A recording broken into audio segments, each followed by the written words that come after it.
By now, you've seen this video of the former president Uhuru Kenyatta encouraging Gen Zs to fight for their rights. And you'd think young people will be so thrilled, especially coming from such an influential figure who is also a former president. It basically shows that he supports them. According to how he was speaking, you can see that Uhuru Kenyatta was on the side of the Gen Zs, and obviously you'd expect the Gen Zs to be happy because of how Uhuru was showing support. And after all, the Gen Zs have been vocal and active in protests, like during the rejection of the finance bill and even more recently over the ongoing abductions in the country. All these protests are all about advocating for a better change in Kenya. But surprisingly, the reaction from netizens wasn't as positive as you'd expect.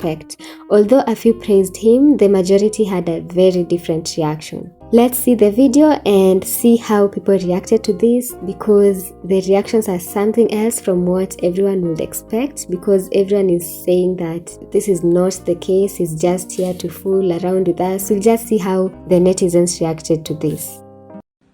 Shida ya watu siku hizi, everybody sijui mumeogopeshwa. Sorry guys, I had to say something about what he just said. Anasema like tumeogopeshwa, and this might be true because we've seen how the previous protests have been. People were killed in broad daylight, and even from the ongoing abductions. That's the purpose of it all, to instill fear in us so that no one dares to speak anything against the current government. And so yeah, I think he knows why he said that. Even you naona rudi uingie hii majenzi nyinyi ndio the story of the future. Yeah, he's right to say that the Gen Zs are the future because they are. And here is where most people say that he wasn't really addressing the Gen Zs, but his daughter Kenyatta to also support the Gen Zs in fighting for the future of our country. I'm not sure about it though, because I only came around this short clip and I haven't really seen more to this speech. But guys, leave a comment down below. Was he addressing the Gen Zs in general or his daughter? Maybe we've taken this out of context. Fight for your rights bwana, sio kukakaa hapo mambo mali yenu ichukuliwe na nini, mumeitolea jasho. Msikubali, pambaneni, muhakikishe mumepata haki yenu. Mnasikia nyinyi? Sio kukakaa hapo tu. He's basically saying that we continue fighting for our rights, which is so good to hear the former president encouraging the young people of our country to continue fighting for what's theirs and fighting for their rights. But the bigger question is, will this ever come to an end? Will the abduction stop? Because every time we try fighting for what's ours, every time we try fighting for our rights, all they do is kill innocent protesters. So the question is like, how can we fight when they are already armed against us? How will we stop them from exploiting what's meant to be ours when all they do is the opposite? When all they do is see the young protesters as enemies of this country. It's so sad. Na kitu inadumu, but everything is worth a fight for. If you don't fight for it, ikienda mtu asilie.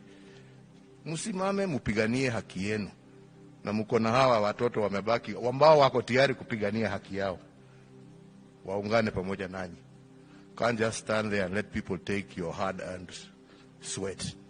Dunia iendi namna hiyo. Muwe watu ambao hawataogopa, wataishi kama my friend ameenda detention, si alitoka na akaendelea na maisha. Hata nyinyi teteeni haki zenu.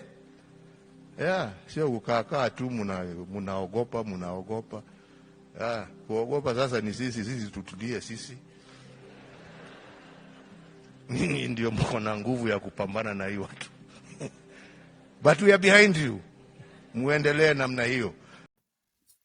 What the former president is basically saying is that young Kenyans should unite and continue fighting for their rights. And I know this has led to social media attention because just the other day, he was being bashed because of siding with the current president, William Ruto. So let's take a look to how various netizens reacted to all this that His Excellency Uhuru Kenyatta said, and how majority of the people online feel about this message. This is what one netizen said. Don't forget that we Gen Zs are also coming for the lands, hotels, media houses, and money stocked overseas by your family. Stop preaching water, yet you drink wine. So I think this netizen is basically trying to say that the former president was somehow hypocritical to tell the Gen Zs to keep on fighting for their rights. Yet most of his wealth and that of his family's wealth is part of Kenya's wealth, which they acquired illegally. That's what he's trying to point out, because him telling the former president to stop preaching water yet you drink wine is that maybe he's come out as hypocritical to show up and say that we should fight for our rights, we should fight for what's ours, yet he also has what is ours, if you know what I mean. Let's read another comment. And this one says this: Kumbavu zake, same person shaking hands with Ruto weeks ago and allowed his allies to be part of the Ruto regime. Politicians take you people like pimps and you always fall for it. Wow. So he's trying to say that Uhuru is trying to fool with our minds, or what is he trying to say?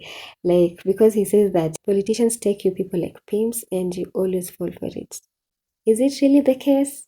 Please make sure to comment in the comment section, because this came out as harsh, and yeah, but that's what he thought about it. So that's it. So this is what another netizen said: the day you gave Ruto 3 names revealed your true identity. We hate you. Hashtag Gen Z. That is someone who really hates the former president. Yeah, I won't say much about that. And the next comment that I'll read is that if you watch the full context, you'll note that the message was being sent to his departed cousin Kibathi's family, in brackets the young ones, to fight for their property. This has been taken out of context. I don't think the guy cares about other Gen Zs.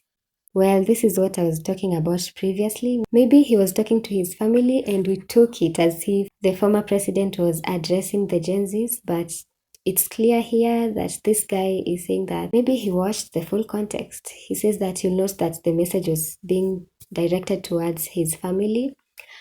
And so I don't know what to say about this. But he also said that he really doesn't care about other Gen Zs, of which it's okay not to care about other Gen Zs, because maybe you don't know them. But since he was the former president, he really has to care about the other Gen Zs also, because the abductions that have been going on and everything, he really has to care about what's happening in the country also. But so this is what this person had to say. And comment down in the comment section if this is truly what is going on. Please make sure to write in the comment section. Let's discuss. Other than all the negative feedback on Uhuru's speech, we can see a few other people responded positively, with one saying this guy actually talked sense here. I concur with him.